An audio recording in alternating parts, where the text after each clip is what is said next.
बिस्मिल्लाहिर्रहमानिर्रहीम, अस्सलामुअलैकुम, good morning, welcome to सुबह सवेरे पाकिस्तान। मैं हूं हमजा तारड़ और मैं हूं आपके साथ सैयदा इकरा बुखारी। उम्मीद करते हैं आप सब खैरियत से होंगे, क्योंकि आज हफ्ते का पहला दिन है, तो एनर्जेटिक होकर और फ्रेश माइंड के साथ आप लोग अपनी ड्यूटीज़ पर जा रहे होंगे, अपना काम कर रहे होंगे और हफ्ते का आगाज़ जो है बेहतरीन कर रहे होंगे।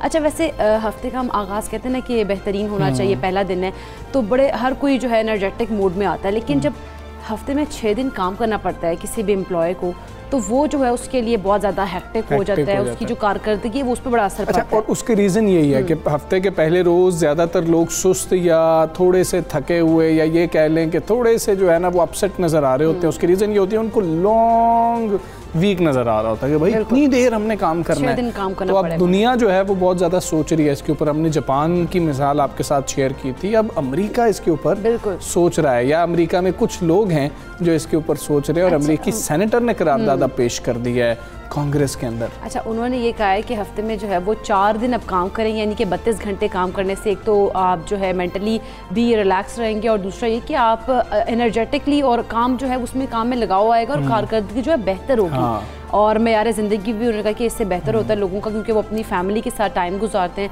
तो हफ्ते में अगर 4 दिन यानी कि 32 घंटे काम करेंगे, तो उन्होंने जब करारदाद पेश की है तो उन्होंने कहा 3 दिन जो है वो आराम बहुत ज़रूरी है। हाँ, मुसव्वदा पेश कर दिया है उन्होंने, और उसमें उन्होंने मुख्तलिफ जो ममालिक हैं जहाँ पर इस प्रैक्टिस को जो है अपनाया हुआ है ममालिक ने, उनकी मिसाल भी दी है, उनकी कारकर्दगी रिपोर्ट भी जमा करवाई है, और कहा है कि ये हमें लगता है कि हम ज़्यादा घंटे काम करेंगे तो हम ज़्यादा काम कर रहे होंगे, लेकिन ऐसा नहीं है, प्रोडक्टिविटी कम है उसकी। और अगर हम कम घंटे काम कर रहे होंगे तो लोग शायद ज़्यादा बेहतरी से काम करेंगे कि अच्छा 3 दिन हमने छुट्टी भी तो करनी होती है, तो 4 दिन दिल लगा कर काम करें। तो ये एक करारदाद जो है पेश की गई है, मुसव्वदा भी पेश कर दिया गया है, और ये अमरीकी सेनेटर हैं उनकी जानिब से ये मुसव्वदा अमरीकी कांग्रेस के अंदर पेश किया गया है। और वाकई लोग सोचते हैं कि यार इतना काम करेंगे, लेकिन इसका इत्तलाक उन्होंने कहा कि उन पर नहीं होगा जो डेली वेजेस पर काम कर रहे होंगे, और उन पर भी नहीं होगा कि जो घंटों के लिहाज से अपनी उजरत ले रहे होते हैं। ये उनके ऊपर होगा कि जो किसी कॉन्ट्रैक्ट पे होंगे 1 साल 2 साल के, या फिर जो परमानेंटली किसी ऑक्यूपेशन के साथ किसी दफ्तर के अंदर मुलाजमत इख्तियार किए होंगे। देखते हैं कि अमेरिका इस पर क्या फ़ैसला करता है, लेकिन अगर रिसर्चेस की बुनियाद पर ये चीज़ें की जा रही हैं तो ये चीज़ें सोचनी चाहिए बहुत ज़्यादा कि किस तरह से कम बेहतर भी हैं। हाँ बिल्कुल, लोग परेशान रहते हैं ना, इसलिए चलें हम कोरोना वायरस की बात करेंगे। और चौथी लहर मज़ीद तेज़ हो गई है। मुल्क में 3 माह के बाद 5000 से ज़ायद केसेस गुज़श्ता रोज़ रिपोर्ट हुए हैं, जो कल रिपोर्ट आई थी उसके मुताबिक। बिल्कुल ऐसे ही। अच्छा, ये जो क्योंकि 29 अप्रैल की कहा जाता है उस रिपोर्ट में कि सबसे ज़्यादा जो तादाद है, और 3 महीने बाद कहा जा रहा है कि ये इतनी बड़ी तादाद में केसेस सामने आए। सरबराह NCOC जो है असद उमर, उन्होंने कहा है कि कोरोना की चौथी लहर ख़तरनाक और बहुत तेज़ी से फैल रही है। जबकि डॉक्टर फैसल सुल्तान की हमरा प्रेस कॉन्फ्रेंस करते हुए असद उमर ने कहा कि डेल्टा बरतानवी वेरिएंट से भी ज़्यादा ख़तरनाक है, और डेल्टा बरतानवी वेरिएंट से 60% ज़्यादा तेज़ी से फैलता भी है। उन्होंने ये भी कहा कि वज़ीर आज़म को कोरोना से मुतल्लिक सिफारिशात पेश करने जा रहे हैं, जिसके नतीजे में कुछ बड़े शहरों में पाबंदियों में इजाफे का इम्कान है, जिसका फैसला आज हो जाएगा मुमकिन तौर पर। बिल्कुल ऐसी। असद उमर ने यह भी बताया कि वफाकी हुकूमत वैक्सीन खरीदारी पर 2 अरब रुपए खर्च करने जा रही है, और अब भी 3000 मोबाइल यूनिट्स जो है लोगों को घर घर जाकर वैक्सीनेशन जो है वो कर रहे हैं। बिल्कुल, असद उमर ने ट्वीट में बताया कि मुल्क में अब तक 3 करोड़ से ज़्यादा अफराद को वैक्सीन लगाई गई है। पहले 113 दिन में 1 करोड़ वैक्सीन लगी थी, फिर 28 रोज़ के बाद 2 करोड़ का जो संगे मील है हमने अबूर किया, जबकि मज़ीद 16 रोज़ के बाद ये तादाद 3 करोड़ तक पहुँच गई है, जो कि बहुत अच्छी बात है। इसी हवाले से सारी जो सूरत हाल है, खुसूसी तौर पर जो सिंध सूरत हाल है, डेल्टा वेरिएंट के उधर कराची में ख़ास तौर पे कहा जा रहा था कि 100% केसेस सामने आए, जिस तरह से वज़ीर आला सिंध सैयद मुराद अली शाह भी बता रहे थे। तो डॉक्टर फैसल महमूद साहब हमारे साथ मौजूद हैं। डॉक्टर साहब अस्सलाम वालेकुम, गुड मॉर्निंग। डॉक्टर साहब, डेल्टा वेरिएंट के ऊपर आप लोगों ने बहुत ज़्यादा काम किया है। आप लोगों को पता लगा कि ट्रांसमिशन जो है वो तकरीबन 100% जो केसेस थे वो डेल्टा वेरिएंट के ही थे वहाँ पर कराची के अंदर। मौजूदा सूरत हाल क्या है और आपने क्या देखा, ये वायरस किस तरह मुख्तलिफ है, ये वेरिएंट? देखिए 100% तो नहीं, ये डिपेंड करता है कि हम कब सर्वे करें। तो डेल्टा वेरिएंट याद रखें कि हर सैंपल पे नहीं होता, ये सिर्फ एक मखसूस रैंडम सैंपल पे हम करते हैं और देखते हैं कितने डेल्टा वेरिएंट आ रहे हैं। और एक हफ्ते हमारे तकरीबन 90% थे, फिर एक हफ्ते थोड़े कम हो गए। अलबत्ता है ये कि प्रॉब्ली ज़्यादातर केसेस डेल्टा के ही आ रहे हैं और मुख्तलिफ यूँ है कि नंबर एक ये फैलता बहुत तेज़ी से, जैसे आपने अभी बताया, इसकी जो फैलने की शरह है ये काफ़ी गुना ज़्यादा है और इस वजह से घर में किसी को एक को होता है तो हम यही देखते हैं कि तकरीबन सभी को हो जाता है और ये बहुत तेज़ी से ये स्प्रेड कर रहा है। और दूसरे इसके अलामात भी थोड़े से मुख्तलिफ यूँ हैं कि इसमें खांसी थोड़ी कम होती है, इसमें नज़ला थोड़ा ज़्यादा होता है, पेट थोड़ा ज़्यादा ख़राब होता है, तो लोग अमूमन उनको पता ही लगता है कि उनको ये वायरस है और फिर वो टेस्ट लिए जाते नहीं और फिर वो और लोगों को फैला रहे होते हैं। अच्छा डॉक्टर साहब, जिस तरह की सिंध की सूरत हाल है, आप क्या समझते हैं वफाक में और सिंध में जो है दोनों हुकूमतों के दरमियान इत्तफाक नहीं हुआ, उस वजह से जो सिचुएशन है वो इतनी ज़्यादा ख़राब हो गई है? और क्या ये दूसरे भी जो है पाकिस्तान के दूसरे जो सूबे हैं, दूसरे शहर हैं, उनमें भी फैल सकता है इसी तेज़ी से? जी, तो आई डोंट थिंक ये दोनों में इख्तिलाफ की वजह से ये है, ये आई थिंक टाइमिंग बस थोड़ी सी हमारी प्रॉब्लम थी। बिकॉज अगर आपको याद पड़ता है कि जब तीसरी लहर आई थी तो वो पंजाब में थोड़ी ज़्यादा पहले आई थी। उसके बाद पंजाब में रेट थोड़े कम में थे, वहाँ पे भी उन लोगों ने कर्फ्यू लॉकडाउन लगाया था। उसके बाद फिर सिंध में बढ़े थे और फिर सिंध में कम में थे और फिर चीज़ें रफ्ता रफ्ता खुलना शुरू हो गई थी। अलबत्ता मुझे लगता है कि ये थोड़ा सा हमने एटलीस्ट सिंध में थोड़ा सा जल्दी खोला और ये वही टाइम था जब डेल्टा ने उसी वक्त सॉर्ट वो आया था वहाँ से, तो वो टाइमिंग इस तरह से भी कि एकदम से वो टेक ऑफ हो गया। एंड वाकई पिछले एक हफ्ते में तो जो उसकी रफ्तार है बढ़ने की वो ऑलमोस्ट वर्टिकल होना शुरू हो गई। बिल्कुल ठीक है डॉक्टर साहब, क्योंकि इस पे बहस चल रही है कि लॉकडाउन होना चाहिए था या नहीं होना चाहिए था, इसका बेहतर फैसला शायद माहिरीन ही कर सकते हैं। तो बतौर माहिर आप क्या समझते हैं कि लॉकडाउन का फैसला बेहतर है? क्योंकि केसेस जिस तरह से आप भी बता रहे हैं बहुत तेज़ी से बढ़ रहे थे, शायद हम रोकने में, कम करने में कामयाब हो जाएंगे, 8-9 दिन का गैप पड़ेगा तो आई थिंक लॉकडाउन जो है ये इसका सोल्यूशन या परमानेंट हल तो नहीं है। अलबत्ता जिस रफ्तार से ये रेट्स बढ़ रहे थे और ये देखते हुए कि ये रिस्ट्रिक्शन लगाने के बाद बढ़ना शुरू हुए थे, तो यानी कि indoor dining, outdoor dining, cinema ये सब बंद हो चुके थे मगर फिर भी रफ्तार बढ़े थे, तो इसके ऊपर एक तरह से एक ब्रेक लगाने की जरूरत थी और इस वजह से एक छोटा सा एक लॉकडाउन है ताकि ये जो एकदम से फैलना शुरू हुआ है उस पर थोड़ा सा काबू पाया जाए और फिर चीज़ें दोबारा खोली जाए। सबसे बड़ा मसला ये है कि जब तक लोग खुद कोऑपरेट नहीं करें तो कोई भी जो फैसला होता है वो नाकाफी होता है। अच्छा डॉक्टर साहब, जिस तरह से वैक्सीनेशन की अगर बात करें, जिस रफ्तार से वैक्सीनेशन इस वक्त जारी है पाकिस्तान में और अगर बात की जाए ख़ासतौर पर सिंध की भी, तो ये रफ्तार को देखते हुए आप एक अंदाजे के मुताबिक बता सकते हैं कि हर्ड इम्यूनिटी हम कब तक हासिल कर सकते हैं?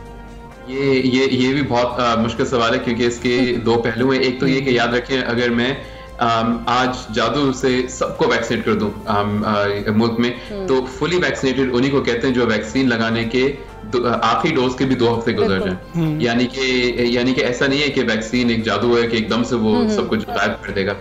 दूसरी चीज ये है कि वैक्सीन का सबसे इम्पोर्टेंट काम ये होता है कि ये अमवात से बचाता है और ये अस्पताल दाखिले से बचाता है, मगर फैलाव शायद इतना ना बचाए। और आपने ये भी देखा है जैसे कि अमेरिका में भी डेल्टा वेरिएंट की वजह से अब उन्होंने मास्किंग दोबारा शुरू कर दी क्योंकि उनको ये पता लगा कि जिनको डेल्टा वेरिएंट है, जिनको वैक्सीन लगी है, वो इतना ही बीमारी फैलाता है जितना अगर उसको वैक्सीन नहीं लगी थी।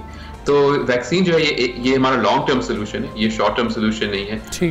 और ये हमारे जितने भी प्रिकॉशंस में से एक है, ये वाहिद प्रिकॉशन नहीं है। बिल्कुल ठीक है डॉक्टर साहब, आपने पहले बताया कि डेल्टा जो वेरिएंट है ये किस तरह से मुख्तलिफ है कि ये तेज़ी से फैलता है और इसकी अलामात भी बताएंगे, लेकिन इसकी शिद्दत के हवाले से भी बताइएगा। इसकी शिद्दत भी ज़्यादा है? बरतानवी वेरिएंट की शिद्दत के बारे में जानते थे कि वो सबसे ज़्यादा शदीद था, इसकी शिद्दत ज़्यादा है बरतानवी वेरिएंट से?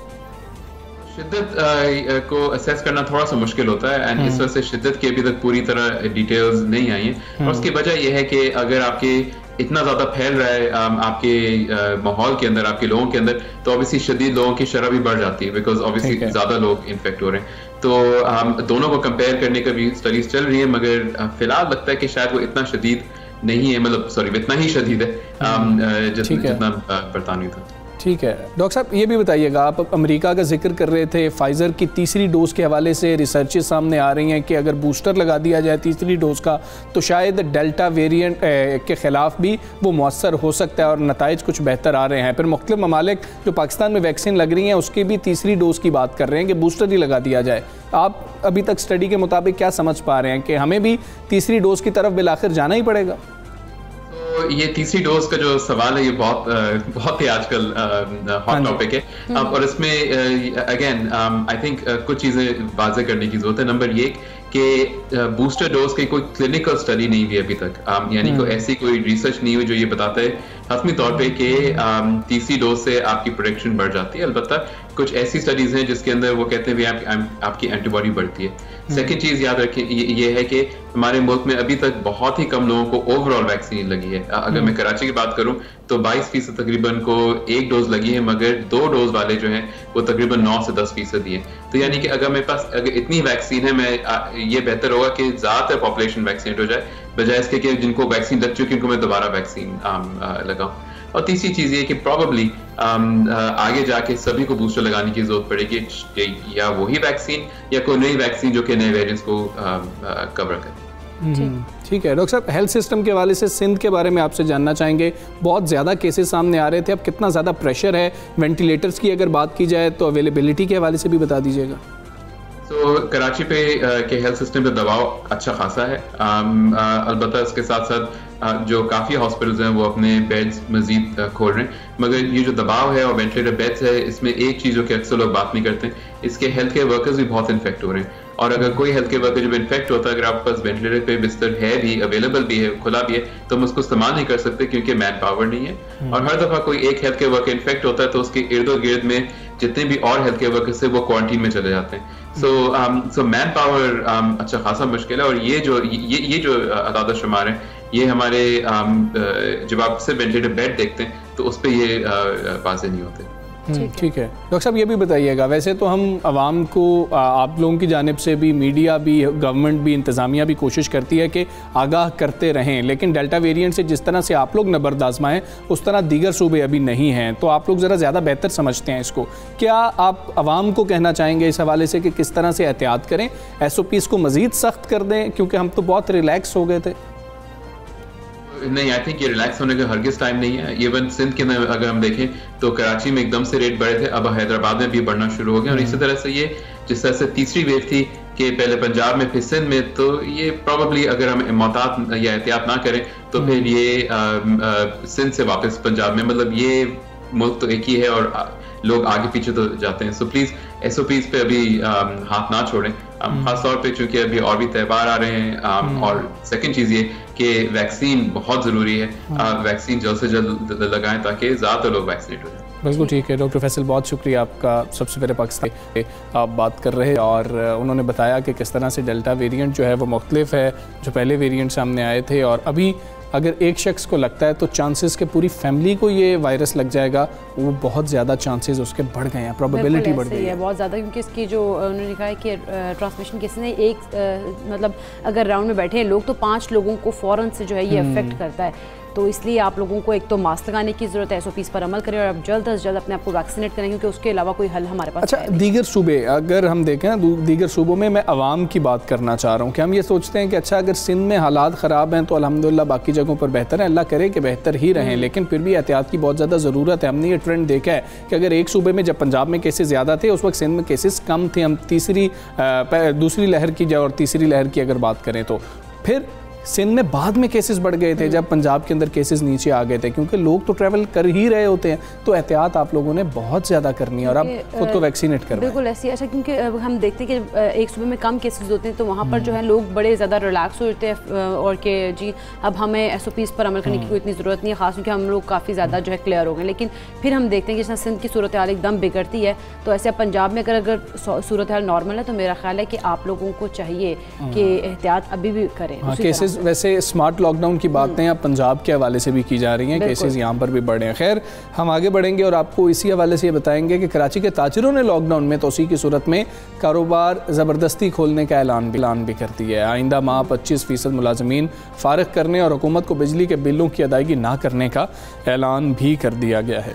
ताजिर एक्शन कमेटी जो है उन्होंने सुबह में लॉकडाउन के खिलाफ हंगामी प्रेस कॉन्फ्रेंस की थी, जिसमें ताजिर रहनुमाओं का कहना था कि सिंध हुकूमत ने कोरोना के बायस हमेशा ताजिरों पर ही बम गिराया, जबकि वज़ीर आज़म सिंध में लॉकडाउन के खिलाफ ऑर्डिनेंस जारी करें। ताजिर रहनुमाओं ने ये अपील की है। हाँ जी, और ताजिर रहनुमाओं का कहना है कि जब तक लॉकडाउन होगा ताजिर बिजली का बिल देंगे, ना ही सूबाई और वफाक के टैक्सेस अदा किए जाएंगे। और कोरोना के फैलाव के जिम्मेदार पीपल्स पार्टी खुद है। ताजिरों ने यह भी कहा है कि चीफ जस्टिस गैर मुनसिफाना लॉकडाउन के खिलाफ सो मोटो एक्शन लें। और दूसरी जानिब एमक्यू पाकिस्तान के सेनेटर फैसल सब्जवारी ने भी सिंध हुकूमत के लॉकडाउन के फैसले को मुस्तरद कर दिया। और कराची में प्रेस कॉन्फ्रेंस करते हुए फैसल सब्जवारी साहब का भी यही कहना था कि वज़ीर आला ज़मानत दें कि 8 दिन बाद कोरोना नहीं फैलेगा। अगर तो 8 दिन बाद नहीं फैलेगा तो आपका फैसला ठीक है, कैसे आप जमानत दे सकते हैं कि 8 दिन बाद नहीं फैलेगा? बिल्कुल ऐसे। सिंध हुकूमत बताए कितने वेंटिलेटर्स मंगवाए हैं, अस्पतालों में सहूलतें कितनी बढ़ाई हैं, कितने नए वैक्सीनेशन सेंटर्स बनाए हैं। एमक्यूएम रहनुमाओं को कहना था कि सिंध हुकूमत जो है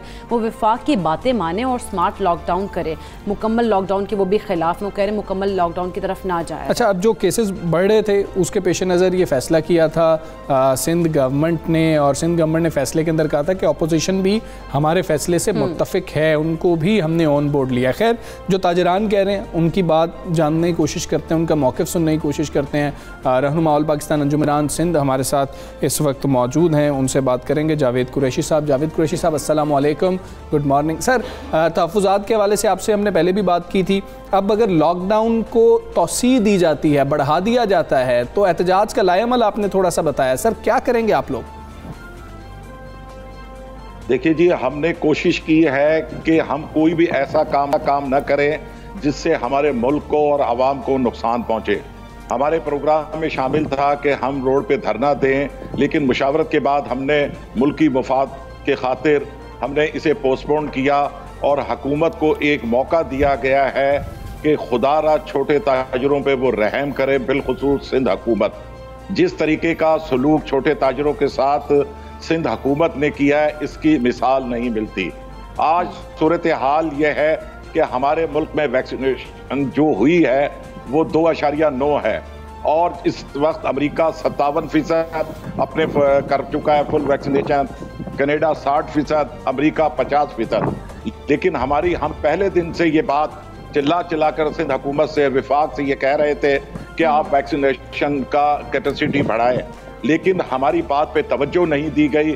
और पिछली जो ईद गुजरी है, जो मवेशी मंडी में जिस तरीके का जो इन्होंने किसी SOP का ख्याल नहीं किया और उसके बाद ये डेल्टा वेरिएंट इस तरीके से फैसला कि वो अब समझने का नाम नहीं ले रहा। लेकिन हुकूमत को अभी भी एक मौका है कि वैक्सीनेशन की कैपेसिटी बढ़ाने के लिए पाक अफवाज से मदद ली जाए ताकि डोर टू डोर जाकर वैक्सीनेशन की जाए। अच्छा, और छोटे ताजरों सूरत हाल है कराची में, सिंध में हम बात करें तो केसेस बहुत ज़्यादा मुस्बत केसेस जो उनकी शरह में इजाफा होता जा रहा है और सूरत हाल बिगड़ती जा रही है।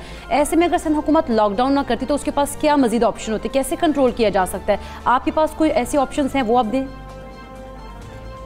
देखिए जी, हमारे पास बिल्कुल ऑप्शन मौजूद थे और हमने हुकूमत से कहा था आप जब भी मीटिंग होती है स्टेक होल्डरों को जरूर बिठाएं, लेकिन कभी भी हुकूमत ने हमें वहां मीटिंग में बुलाना गवारा नहीं किया। और वहां से जो प्रेस नोट जारी होता है उसमें कहता है कि ताजिरों ने हिमायत का ऐलान कर दिया, कराची चैम्बर ने हिमायत का ऐलान कर दिया, फेडरेशन ने, हालांकि सब ने उसी लॉकडाउन की मुखालफत की है। हमारे पास यही था कि जितनी भी मार्केटें हैं उनके अंदर SOP पर मुकम्मल मतलब अमल दरामद हुकूमत कराए।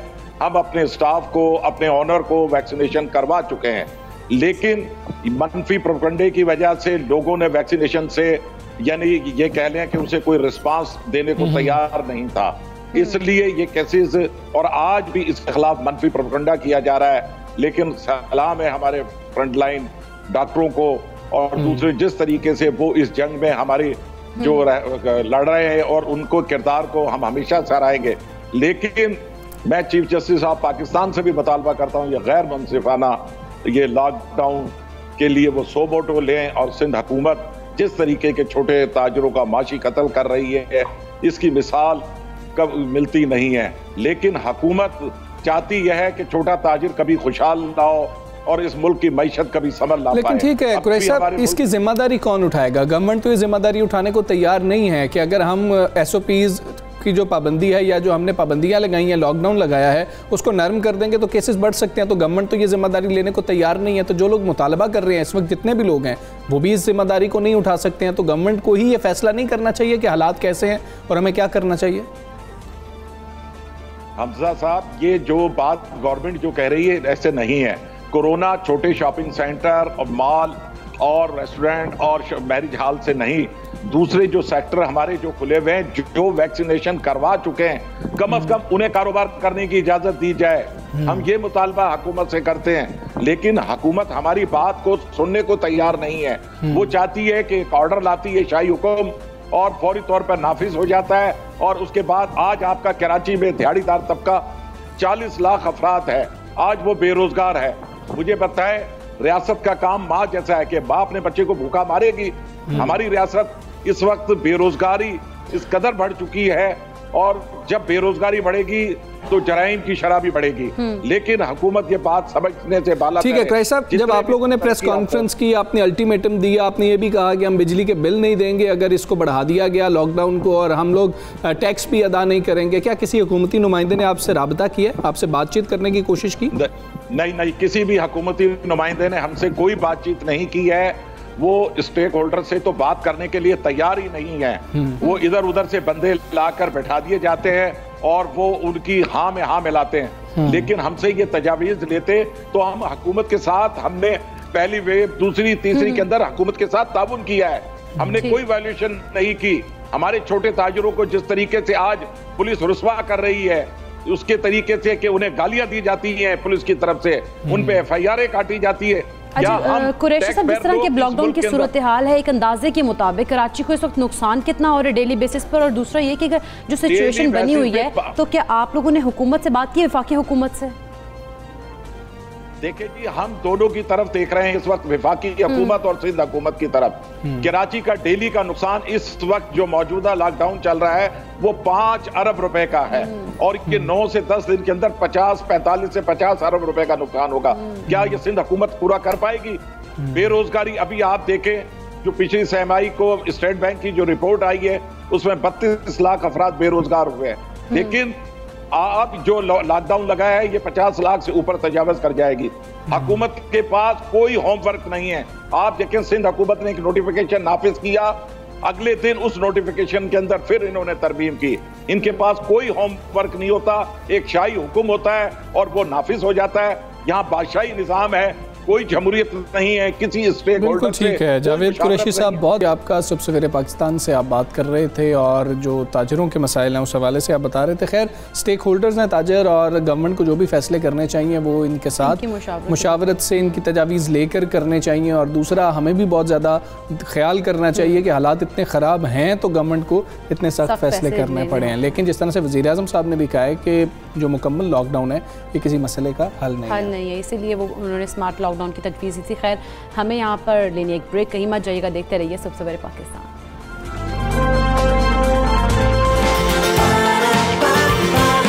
सुबह सवेरे पाकिस्तान।